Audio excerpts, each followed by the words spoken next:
All About Writing with Ben and Sara.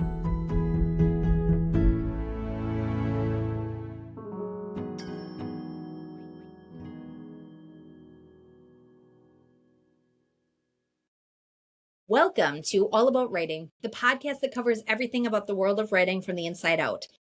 This is episode 73, part 13 on our series on the business of writing. I'm Sara, here with my co-host Ben, who is an award-winning, best-selling author and ghostwriter, editor, and publisher. And I'm Ben, here with my co-host Sara, who is an award-winning, best-selling author, screenwriter, editor, and TED Talk presenter. And today, we're talking about titles. How do you pick a title?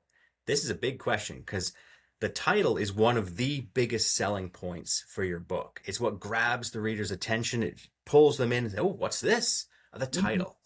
And I'm going to tell you a little secret, Sara. I'm terrible at picking titles. I hate picking titles. So please tell me how to do this. See the pressure that gets to you? Like, you're like, it has to be so, it's like almost like the book cover. Like, it has to be so perfect. And then you get wrapped up in your own head. Yeah. Oh, yes. And there's so many words in the world. Well, that's it. Even the words. Like, is it a short title? Is it a long title? Because having been a publisher, I know that there have been some trends. Like, for a while, every nonfiction book had a one-word title, like Blink or Dust or something like that. And then it would have a very long subtitle explaining what that was all about. And that was the thing for a while. And it was sharp. It was snappy. I don't know if they still do it, but it was good, right? But that was an example of a trend that was a thing for a while. And as an author, you kind of should know what the trends are. Yes, and then all of a sudden there's a slew, right? So right now, like the joke in romantasy is like, it's a this and this, like a court of thorns and roses. It is a field of death and destruction. Like it's like that. For a while, it was there was a very short time where and they all used, I felt like the almost very similar fonts. I never even looked if they were the same publisher, but like it would be the many of this, like the many daughters of that, or this and other, there were cadence things that were very similar. And I think that I wonder sometimes if what happens is, there's a handful of editors and bigger publishing houses, and there's and it's like, people catch on to those trends and they don't even realize that they're almost like insidiously living in their brains because they're good. And then they do similar. And that's why I think we see a lot of similar things all of a sudden happen as a trend and then they disappear again. I actually don't mind picking titles at all, but it's also because this is the part where I don't want to say I stopped caring. But when it gets to a point where it's like you can quickly over agonize, I get into a like, good enough, moving on. I don't want to waste time. And you and I dealt with this when I came to you with the Flats Junction series, and the first book was Smith. That's you remember that? Mm-hmm. And it was just Smith, and I don't even think we had the year. It was just going to say Smith, and I had, and I think one thing to note is I already knew it was a series of 6 books. So I had already kind of mapped out different one-word titles to match each book. And a lot of them, some of them didn't make it. I mean, you even came to me and you said the sales team says Smith is too generic. Like it needs to be something with a little kick. So that's how we landed on Tinsmith. And then we started adding years and it just went from there. But I already knew that it was, so I could plan out those single word titles, but we massage them. And, I think sometimes it also comes down to the tone of the book gives you language to skew to. So when I was doing the nonfiction book on metalsmithing, the original working title of that book was An Education in Cookware. Boring. No one is going to pick up that book. But it was serious and academic. And then once we really got diving into the meat and, publishers came on board and editors come on board and everybody's going, well, it's not education in cookware. So then we called it Flame.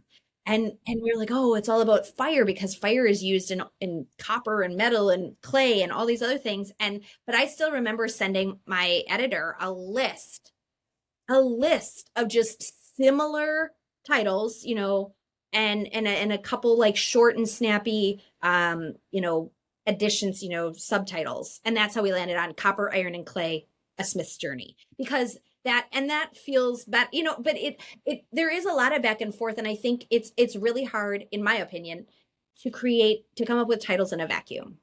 And maybe that's what you've been reacting to. Yeah. Well, I mean, there are lots of ways to pick titles for sure. I know for my very first book, I just looked through I had a book of famous quotations. So I was just sort of reading through quotes because I've seen many titles which sort of are a riff on some famous quote. Um, and I found one, and this is where Virtues of War came from. It was um, it was a quote from Leviathan, Thomas Hobbes, where he said, "Force and fraud are in war the two cardinal virtues." And I thought, oh, that's good, and it actually fits my book. So I manipulated that around. And at first, it was "Virtues in War" was what it was called, but then my cover artist actually said, "Virtues in War. How about Virtues of War?" Because then it makes the acronym VOW, VOW. I thought, oh, Ah. that's a good idea. So we went with Virtues of War, which interestingly is a very evocative title. I get a lot of reactions for it. A lot of people hate it because they're like, there are no virtues of war. And I have to explain, it's an ironic title. But at least it starts the conversation, right? So if the person doesn't spit at me, then they might buy the book. So Virtues of War, I think actually was a good title because it is evocative, it is unusual, it does, it's got some virtues, war, it got some big words in there. Um, and I fell on that because I was looking at quotations. So that's where I came from. And then for the rest of the series, I just went with the theme. So it was the second book was called Casualties of War, and the third book was called March of War. Now, Casualties of War, incidentally, got changed because my publisher said, yeah, there are too many books already called Casualties of War, plus a very famous movie called that. And it's not that you can't, by the way, for all of our listeners, you can uh, call a book the same as something else. Like you can use the same title. There's no copyright on titles, but you do run the risk of getting lost. If you call your book Pride and Prejudice, nobody's going to find your book. They're going to find Jane Austen's book because it is well known, right? So also, I would recommend not calling your book Pride and Prejudice. But if you happen accidentally to call your book something that somebody else already did, it's okay. But in this case, Casualties of War was far too a common a name, so we changed it to Ghosts of War in the end. So that's where it went. So yeah, definitely went with the theme like you did. I was just something of war was the theme. I think that that's something too that like people do need to be aware of. You touched on, I did want to talk about that, like that you have to be strategic about a title in a way that you don't have to be with anything else in your book. And not only if you're doing a series like we both talked about, but you need to be strategic about search engine optimization, or if there are very similar titles, like how difficult is it for that people to find that book if they're at a library or they're searching online or they're at a bookstore, and if there's similar titles, even if it's not the same title, but if it's similar enough, those books, if they have better ratings or something or more reviews, then they're going to pop up first just because of SEO. And so, in a way, search, if you're like, I have 3 great title ideas, Google them. Yeah. Google them first and see. I've done that before where I'm like, this just is, it's such a great title and I love it so much. But did someone already find it? And I will go on Amazon and I will Google it and I will look and there have been times where there have been close enough that I've changed the idea, but other times I'm like, nothing, I win.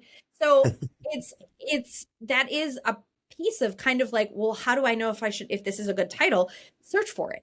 Did Yeah. anybody else pick it already? Because if they did, that then you need to make that call, understanding the pros and cons for that.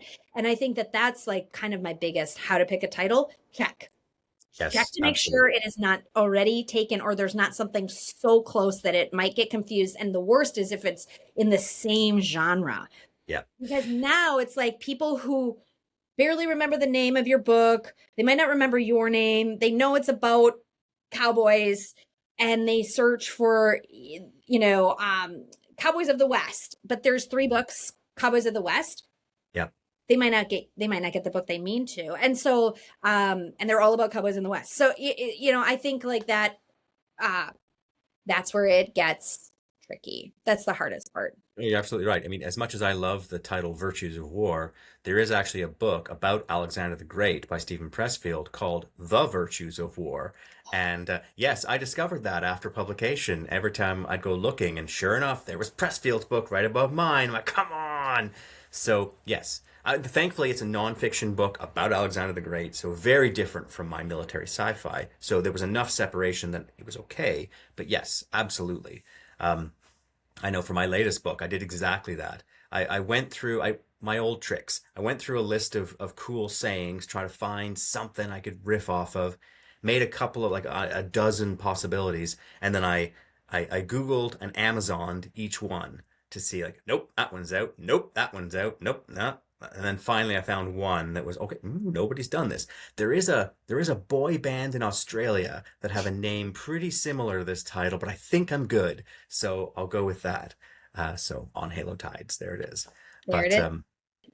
yeah, but um, it titles they are really important. I know when I started the Space Pirates series, my agent and I sat on the phone because we'd sold the book, like we'd made the deal, but it Right. still didn't have a title, and we needed a title, to put on the contract.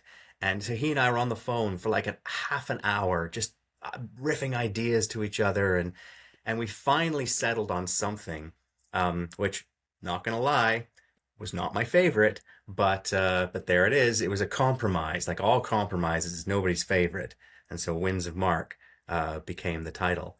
And when it came to doing book 2 of that series, I said it absolutely is not going to be something of something, because I had the Virtues of War, Ghosts of War, March of War, Fog of War, and now Winds of Mark. I'm like, people are going to think that's the only way I know how to make titles, is if it's something of something. So I that was the only rule I had, is we had to break that pattern and come up with something else. So we did. But see, right there, you were not doing it in a vacuum, No. right? Like you weren't making up titles in a vacuum. And I think like that's another piece I want to leave with our listeners too, is like, because titles can be so tricky, you can get into your own head really quickly. Short of doing searches yourself, coming up with a short list of titles and just and going back and forth with another writer or a trusted person or even somebody who's in sales, if they're in any, even if it's not in book sales, just sales, because they might hear alliterations you don't hear or have ideas for that ooh, that's snappy and people will remember that. And so talking with somebody else or a couple other people just to get a back and forth or new ideas or a new way of thinking of certain words, that's sometimes all you need to do. And then I Yeah. think the one other thing to leave people with, right, is you may come up with a title you love and you sell that book. Like if you're self-publishing or hybrid publishing or small pressing, chances are you're going to probably keep your title, probably, not for sure. But if you're going to a bigger publisher, or even you're working with your agent, there is a very good chance they might make you change that title. Yeah. And the reason will be sales, which Yeah. it's Absolutely. usually sales. Absolutely. Yeah. Yeah. Yeah, no, good point. Yeah, for all the passion you as an aspiring author put into your title, don't get too attached to it. Well, and that's where I just like I hit a certain point and then like I kind of am like, I don't care because I know it's probably gonna change. Yeah, yeah. Hold it loosely. Hold it Yeah. loosely. Yeah, Yeah. yeah, Yeah. yeah. There's a No, good. reason in film too, like there are working titles of scripts and then there's production titles of scripts and then there's the final title that may or may not be the original working title. So it's you just yeah, it's best to be excited about it, but the only way to make sure you get exactly what you want is to self-publish your book with that title. So, yeah. Anyway, Good luck, there everyone. it is. Yeah, good luck everybody. Have fun. But otherwise that's it on how to pick a title. Hopefully that was helpful for everybody. But that's our show for today. Don't forget to subscribe so you don't miss any of these chats. Feel free to leave a review. It helps us a ton. And then don't forget, you can find Ben at ben@rcoles.com, as well as on Facebook and on Instagram. And you can catch up with Sara at saradalman.com and on Instagram. Thanks for joining us today. Please reach out if there are any topics you'd like us to cover, and we'll see you again when we next chat all about writing. This has been All About Writing with Ben and Sara.